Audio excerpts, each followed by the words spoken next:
Hi, everybody. So, today I want to talk to you guys about sort of a thesis, an argument, a idea that I've had for a while. Um, I'm pretty new to the hunting world. I've been doing it for about 4 years now, going on my fifth deer season this upcoming year.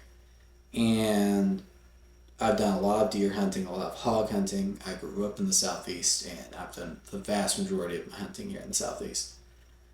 And I'm actually getting my master's degree at Western Carolina University uh, with a focus in Cherokee studies, but I'm working to get my general master's in history. And so I have a decent argument that I wanted to lay out for everybody, but I wanted to talk about why I came to this conclusion. So, when I was first introduced to hunting in the southeast, wild hogs were probably the easiest one to get into. You can hunt them year round. People usually want them gone. There was all these benefits to hunting hogs. Now, some people would say that you can't eat them, or that they're too tough to eat, or that they taste horrible, and so that was misleading. And we'll get more into that later. But suffice to say, that's not true. But we'll loop back to that. Um, But for the most part, it was a quick, easy, relatively cheap way to get into hunting when I didn't have any other way. What I noticed as I got into hog hunting, feral swine, all this stuff, is that hunters seem to constantly repeat the same lines about hogs, which is that they're in this invasive species, they do a lot of damage, they're horrible for the ecosystem, and that's why we have to hunt them all. We have to hunt them all down and get rid of them all. But at the same time, I saw an intense amount of joy in the hunt. Right? These animals allow for hunters to hunt in a way that they don't get to anywhere else. One, they get to hunt year round, which if you live in a northern state where you're only hunting white-tailed deer, you don't get to do. Down here, you can hunt every day of the year continuously for a big game animal, which is pretty cool. Um, but the other thing was, you know, you got to try all these different things. You could hunt at night with night vision, which is super cool. You very rarely get to do that with anything else, maybe coyotes, depending on where you live. You got to trap these animals. You could, bait these animals. You could hunt them in all sorts of different ways and styles. And hunters all seem to have their own, run dogs on. Hunters all seem to have, don't want to forget about the guys who run dogs on them, because they're actually really cool. Uh, they have all these different ways and methods of doing it. And all of this is predicated on the fact that this is an invasive species and we're doing a good thing by getting rid of them. But it doesn't seem like the hunters want to get rid of them. I think if you go and talk to most people who hunt feral swine, and I don't mean the ones who do it as a profession, and I don't mean the farmers who absolutely want these animals gone because they are damaging their livelihood, they're damaging their crops. But I think if you go and talk to most recreational hunters who are doing it for sport and for the love of the chase and for the food, you'll find that most of them don't want the pigs gone. Most of them like that the pigs are here. Most of them want the pigs to stay around. Most of them kind of secretly want the pigs to become more of an issue so they can do what they like doing even more. As we're going to discuss here in this video, this is a very common theme in southeastern history. Prior to our modern history and our modern sportsman hunting, wild hogs were still an issue throughout the southeast for a very long time. And just like other animals that were an issue, they have the capability of getting rid of the animals, but really didn't.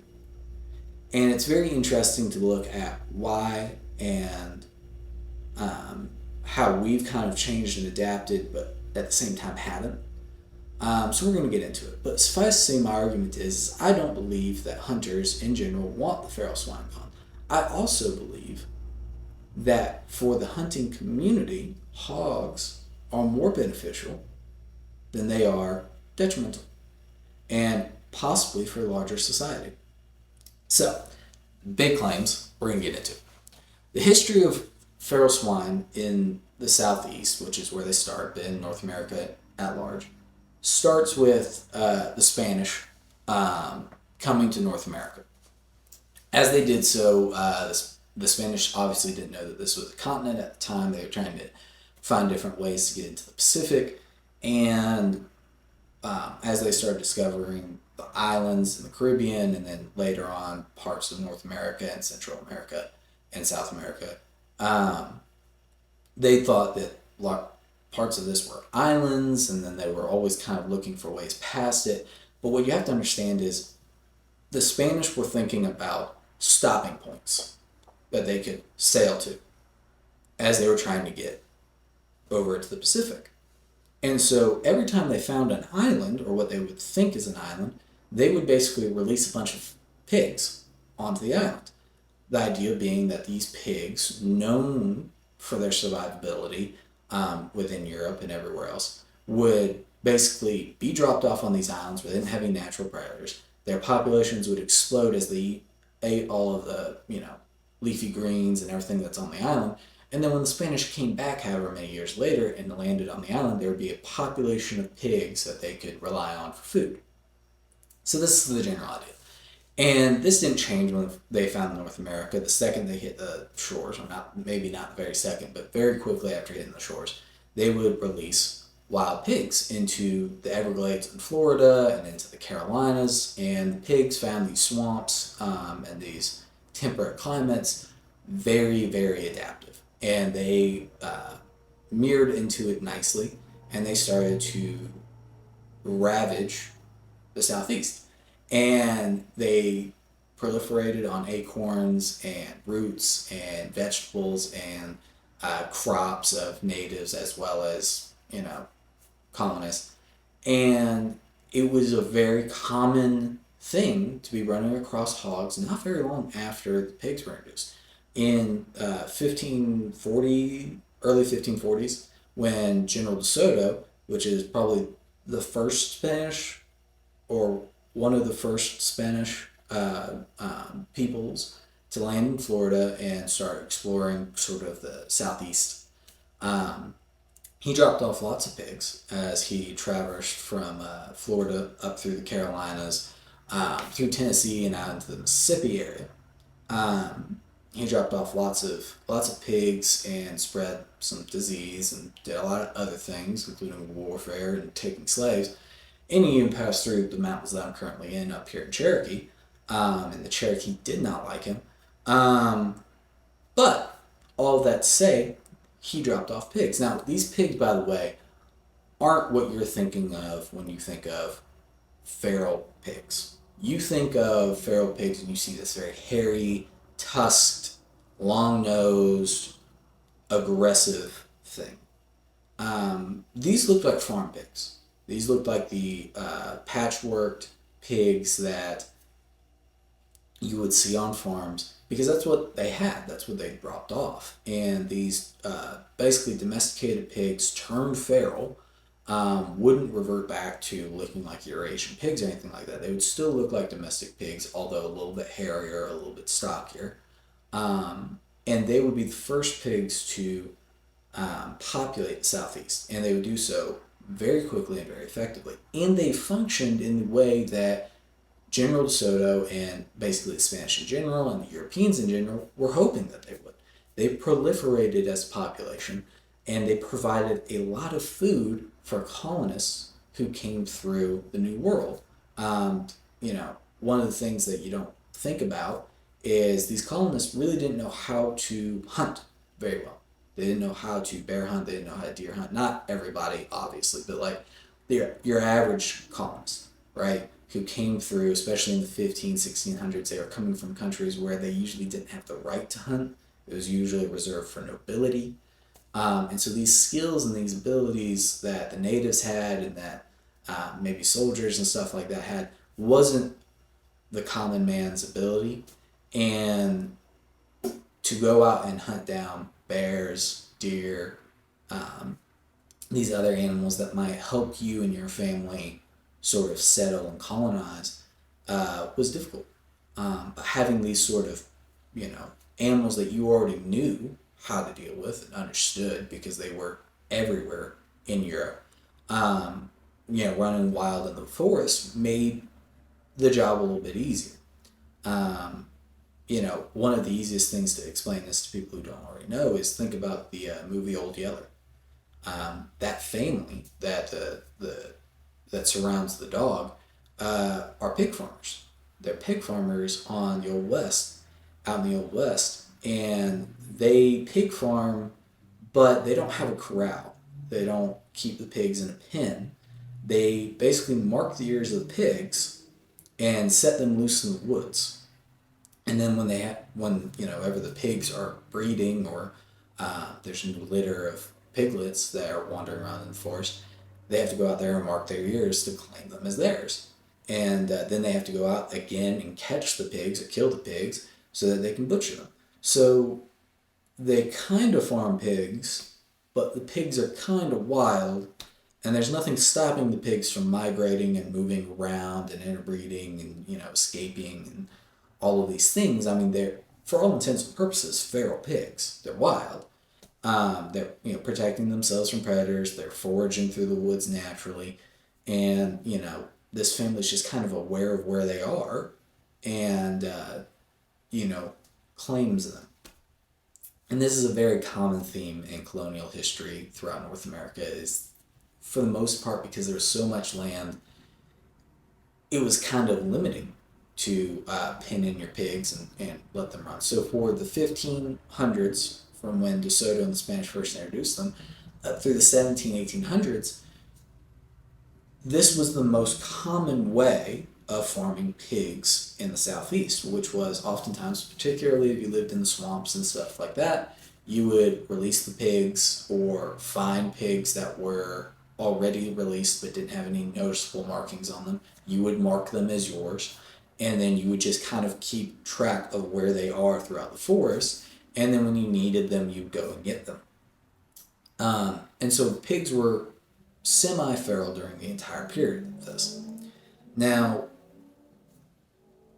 when Native Americans started getting introduced to wild pigs, they adapted them actually fairly quickly, taking in some as domesticated pigs themselves, taking feral pigs and re-domesticating them, but they would also practice similar practices to the Europeans, where they would mark the pigs and kind of free, like laissez-faire farm them, and then they would also just go out and hunt them as wild game animals, which is very common for us even today. And, this would oftentimes cause issues because natives that didn't know any better would shoot pigs that were marked as property of somebody, and then they would find out and it would cause conflict between colonists and natives, and this is very common. I cite several books here at the end in my notes and bibliography that talk about this directly, where it caused active conflict between natives and Europeans because Europeans were practicing this laissez-faire practice with their livestock, and natives were hunting the landscape. But all of that to say that by the mid-1800s in the Southeast, this is no longer a major practice. People are migrating away from the laissez-faire farming technique. They're starting to collect their pigs, put them into pens, because they're starting to get sued for the pigs damaging someone else's property, being like, hey, your pigs with your markings came through and ate all of my corn crop, so I'm going to sue you for the finances of that. And you're like, well, my pigs are wild. I don't have any control over them. It's kind of a problem. So you have to start pinning your pigs in. Natives are getting pushed out due to the Indian Removal Act. All of these things are happening. So the pigs are falling into two categories: the ones that are feral and are going to stay feral, and the ones that are domesticated or being re-domesticated and are going to stay that way. Now, you're going to have a little bit of escape from that population, but for the most part, you have a lot of wild pigs that were wild from the 15, 16, 1700s where they were released, and have stayed that way. They might have been hunted, they might have been farmed, but they were wild. And this population of pigs would become a saving grace for several different groups of people. Um, During the American Civil War, for instance, different groups of people would go to the swamps to hide. Um, this is escaped slaves, Native Americans who didn't want to leave during the Indian Removal Act, people that were dodging the draft, didn't want to go and fight in the Civil War. Um, the populations of people that wanted to escape society and get into the marshes, get into the swamps, get into the mountains, where they wouldn't be found by the larger society, um, they then needed to rely on a food source that didn't come from the larger society. They couldn't go to the store anymore and shop. They had to hunt to survive. They couldn't farm these places. These places were remote and difficult to get to, swampy, flooded usually. It wasn't an agricultural spot. If it had been, it would have been settled already. So these people had to rely on hunting to survive. And this is prior to the Civil War, during the Civil War, and after the Civil War, that these populations began to spring up, particularly in the swamps in the Carolinas, and the Seminole tribe did this for time immemorial in Florida, in Alabama, all these different places, wherever you had dense forest, swampland, anything along those lines, people began to escape to these areas to avoid slavery, draft, removal, whatever, persecution, anything along those lines.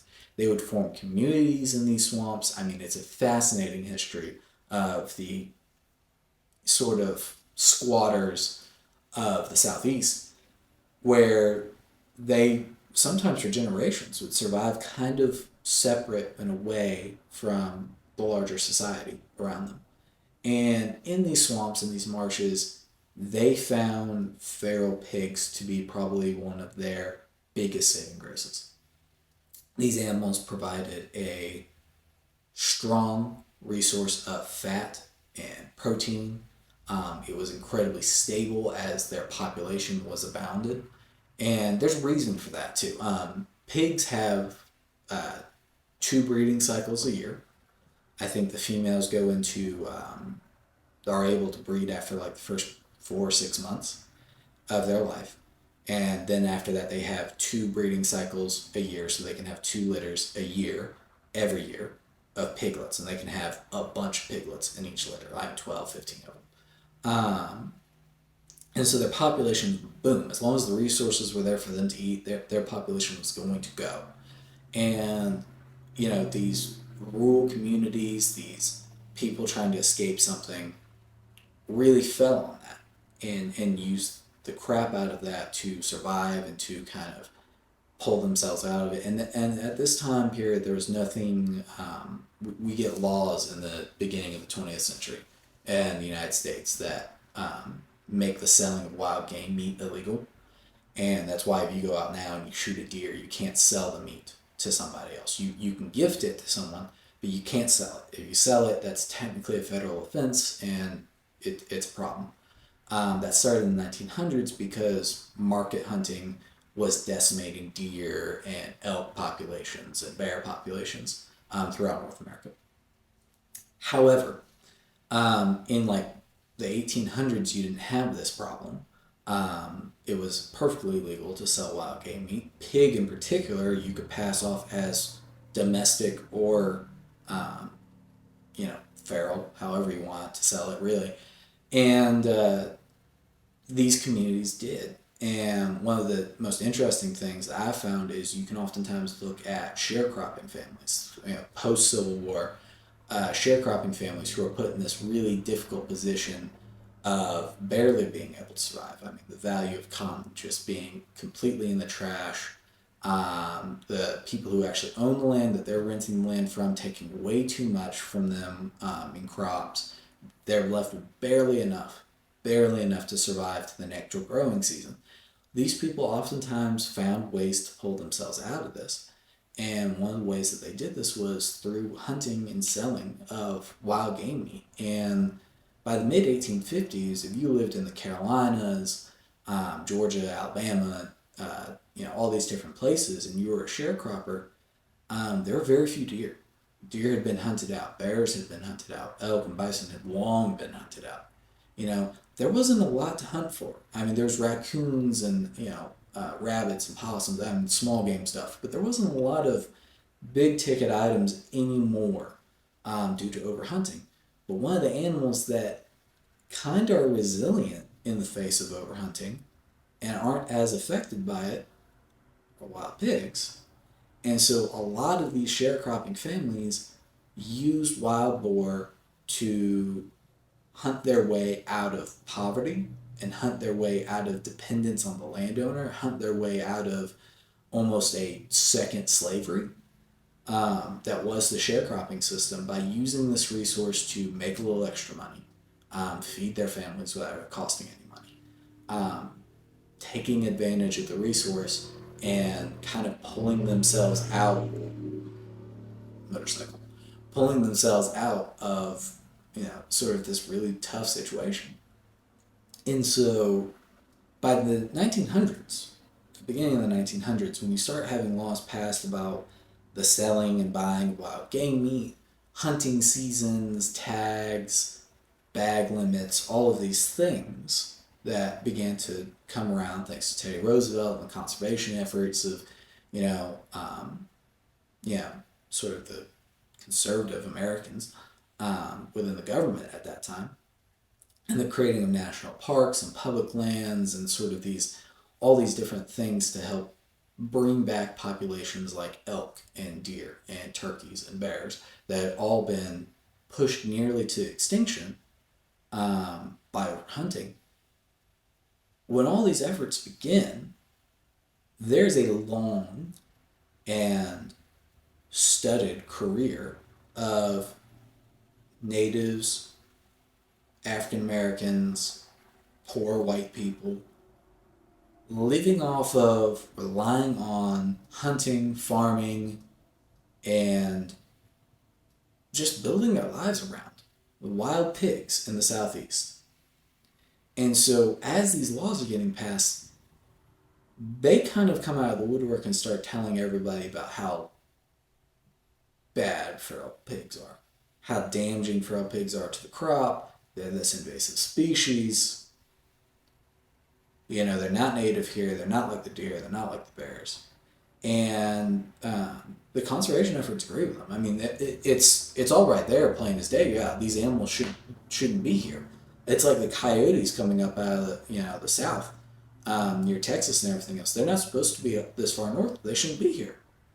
So yeah, just hunt them, hunt them, hunt them out, and everybody just keeps on hunting wild and feral pigs all the way up to modern day. Couple little tidbits to add in there is that what you know as probably wild pigs is the Eurasian boar, sort of this very furry. I'll probably pop a picture of it up on the screen. Very furry, very long snouted, tusk looking pig that looks fairly wild, and it is. This comes from places like the forests in Germany, areas in Russia, I mean, all throughout Europe. These are the wild pigs. These are the pigs that the Europeans never caught and domesticated. I mean, these are wild pigs. These were brought over to the Americas as well, but they were brought over for sport. They were brought over for the joy and the fun of hunting them. They're difficult, they're challenging, they're dangerous, and there's a long history of Europeans hunting them, nobility hunting them. I mean, if you ever watch Game of Thrones, right? What kills what kills the king in the first season, right? It's a wild boar. He's out hunting wild boars. It's a dangerous, exciting activity for the nobility to do, for the poor squires who'd have to go with the nobility to do. And they bring it right over to North America so that hunters here and sportsmen here can enjoy it as well. They quickly adapt to this environment, breed with the already feral pigs that had already been released that are descendants from domestic pigs, and kind of creates this hybrid hodgepodge sort of feral pig population in the southeast of North America. And it's interesting because different areas have different genetics, and you can kind of tell. You know, there's a spot closer to Charleston, South Carolina, that I hunt, and more often than not, the pig you're going to shoot looks like a domestic pig. It's got black and white spots. It looks like a pig, right? And then the spot in Anderson. I mean, I've never seen a pig that looks like that. They all look like Eurasian boar. They all look just wild and feral as shit. And they're all wild pig populations. All wild pig populations. But just the genetic, you know, toss of the dice. Some areas look fairly Eurasian and some areas look fairly domestic. And the common thing that you need to understand is they're all wild. They're all extremely dangerous. Even the ones that look domestic, they have tusks, they are wild, they have 2 breeding cycles a year, they're eating acorns and tearing up roots and eating crops, and I mean, they are just as bad as the Eurasian ones. The Eurasian ones just look bad. They look mean. So a little bit of a tidbit there. Now, in our modern, hunting context, right, now that we've gotten through the history portion of it, here's kind of my point. Wild pigs taste delicious. The reason people sometimes struggle with wild pigs is that they're not like deer in that sense that when you butcher them, they have glands and different little fatty deposits that are built around their glands. And if you don't cut those out, they taste like ass because it has a really gross, sweaty gland in it. You have to cut those out. The pig that you eat at the supermarket has those glands as well, but they have to go through the, meat packing industrial complex that knows to cut the glands out. And that's also pumping them full of, corn and a bunch of other bullshit. So if you kill wild pigs, don't throw the meat away. Just learn where those glands are, cut those away, make sure you keep the meat clean, and it will taste exactly like domestic pork. In fact, it'll probably taste better because they've been eating acorns and crops and other things. As long as you're coming out of a rich area where the pigs haven't been starving or anything like that, because if they're starving, they'll eat other animals. I mean, they'll eat anything. But if you're living in a very rich area, which is the vast majority of the southeast, they're eating acorns. They're eating the neighbors' corn and shit. I mean, they're as good as, if not better than, domestic pigs. So eating them's great, right?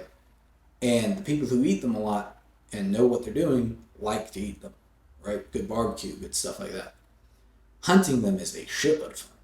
They're exciting to hunt. They look cool as shit.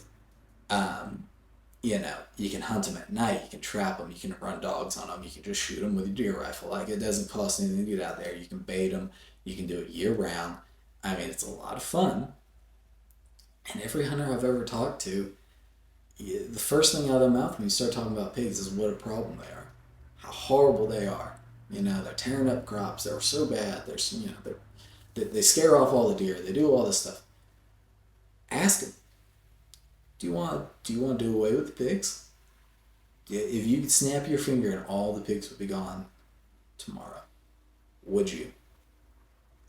Because I've never met a man who said yes. I've met farmers who say yes, who don't hunt. They don't give a shit about the pigs. They don't give a shit about the deer either. They'd love to see the deer all gone too. They're just farming. But talk to hunters, right? Ask the hunters, do you want all the pigs gone? Because I love hunting them, right? I mean, you can see behind me, I've got pig skulls, I've got photos of pigs up on the wall. I'm going in a week and a half to go hunt pigs with my best friends, and it's a fun thing we do annually in January. We go down to Anderson, we hunt hogs, and it's a lot of fun, and it's exciting, and the food is good, and the meat is good, and you have to do it because the pigs match the hunt. I mean, as fast as you can shoot them, they are repopulating. Right? That's why they survived in Europe. Europe is an overpopulated area, right? With very little forest land compared to America, with way too many people compared to America. right? I mean, the number of people per square mile in France, Germany, all these places that have wild Eurasian pigs, right, running amok in them, right? The population density there is insane. The red stag that barely squeak out because people trophy hunt them now aside, I mean there are a lot of species of animals that used to exist in Europe that don't.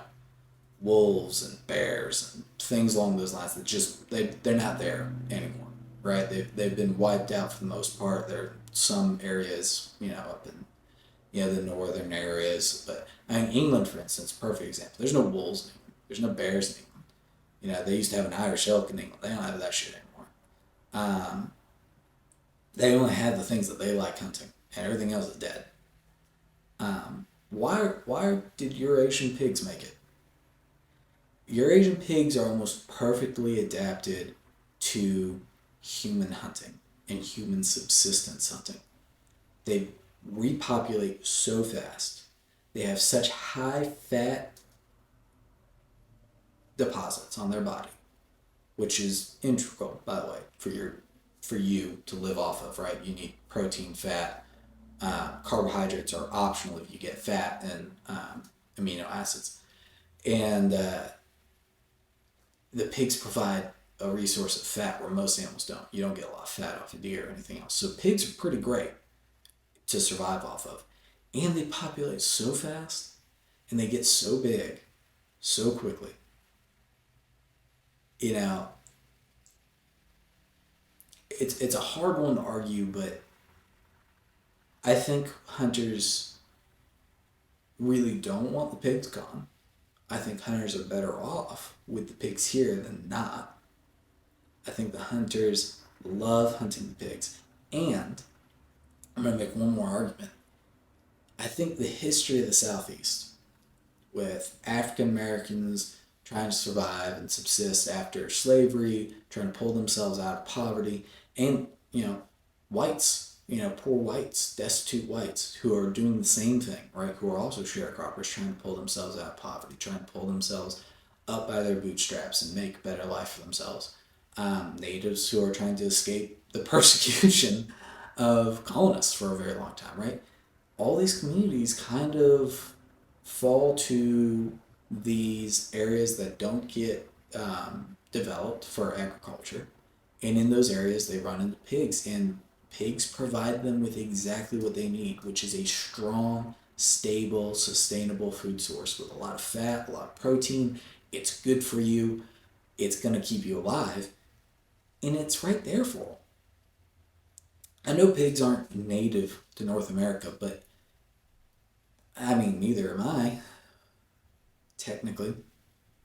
Neither are the vast majority of us. And they have been such a high benefit to the populations. I'm not saying we don't hunt them. I'm not saying that we preserve them or protect them like deer and have seasons. What I'm saying is we need to start appreciating the pigs.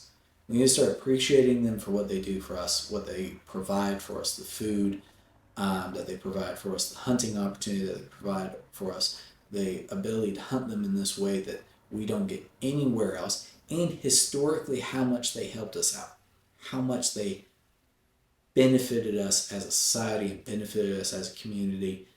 These pigs have a long and rich history in the Southeast of North America. And, they've helped a lot of people out, and they've really been a benefit to have around.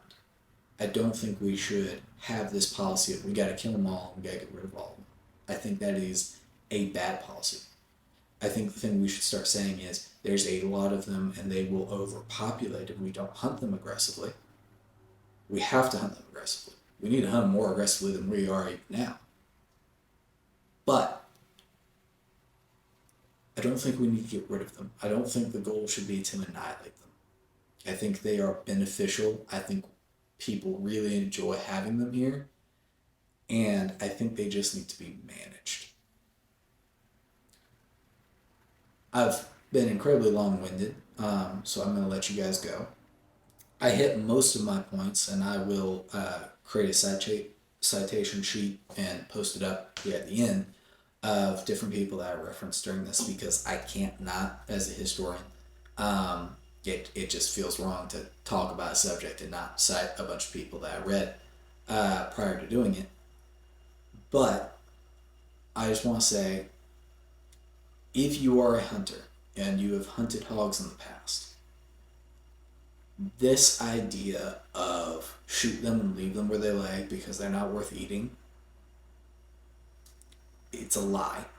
You can keep telling it to yourself if you want, but it's a lie. You can eat them. You can eat them and they're very good. And this policy of we have to kill them all because they're an invasive species that's doing an incredible amount of damage. You're an invasive species that's doing an incredible lot of damage. I mean, they're here. They're born here. We're born here. They've been a part of this ecosystem for hundreds of years. Hundreds of years. They're here. We shouldn't try to get rid of them. We should try to manage them. We should try to keep and preserve that history. We should try and keep and preserve this tradition and this practice of harvest. And we should appreciate these pigs, because as crazy as it seems, they are to thank for a lot of different people being able to pull themselves up out of poverty. They are to thank for a lot of people not starving to death during some really difficult times in the American past. Now they did kind of screw themselves over PR wise with the whole Old Yeller thing. They tore that dog up, but whatever. Anyways, check us out next week. We're going to be doing some hog hunt down in Anderson. It's all an interesting hunt. I will be posting it. However, if it's an absolute just complete brick, we will not post it. Otherwise, just stay tuned. We're going to keep doing lots of different hunts here over the next year. We're going to be doing some more hog hunts, in the next couple months. We're going to be doing an alligator hunt down in Florida. We're going to be doing a bear hunt with dogs. We're going to be doing a bunch of deer hunting. And we're going to finish the year, not finish the year, but really introduce ourselves to 2025 with a bull elk hunt. So stay tuned. Lots of interesting things are happening. And if you guys like this, if you kind of like this impromptu history type of thing, with maybe a little bit of a argument, spicy disagreement to it, let me know. And I'll keep doing it. There's lots of different things to talk about. The history of the bison is an incredibly interesting one. There's actually a lot of history behind elk and deer and turkeys and bears. I mean, all of these animals have a rich history in the places that they are, even the ones that are native there. So let me know if this is something y'all find interesting, or if you hate it, or if you disagree with everything I said. Let me know down in the comments.